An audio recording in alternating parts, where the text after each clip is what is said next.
So my next question is as follows, and especially you're very familiar with the Jewish organizational world of America. What is your message to American Jews, knowing that almost every single establishment Jewish organization in America is silent about all the major dangers to American Jewry, whether it's the imams in the mosques, whether it's the squad, whether it's George Soros, whether it's Louis Farrakhan, whether it's Black Lives Matter. What is your message to Americans when the reality on the ground is that virtually no Jewish organization besides the ZOA is vocal in trying to make a difference to protect the American Jewish community?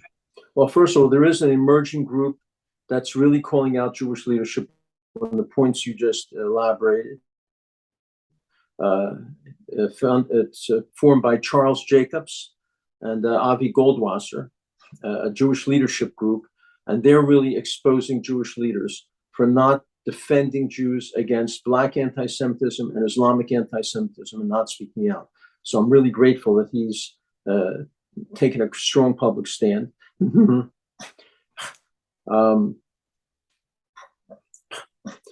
I think Jewish leaders are simply afraid. In my conversation with them, they're afraid to attack and expose Muslims. They're afraid if they attack Muslims and if they attack Blacks, that'll make it worse. We'll have even more trouble from them. It's really not an ideology that they don't attack them. It's fear. They're afraid of these groups, afraid that they'll make things work. There's an old phrase that's appropriate here. The Shah still Jew. Jews throughout history have been afraid to go after their enemies, thinking it'll make it worse. That's where the phrase comes from. The Shah still Jews. They're afraid to speak out. And the donors have to make it known to these organizations that are quiet and say nothing. And that's the only way they'll ever change. But I'm afraid that virtually all the donors feel the same. So look, I chastise them privately all the time, even publicly, that they have to take strong stands, but they don't do it. They're just afraid. They just want things to be quiet and pleasant, and they're hoping it'll go away.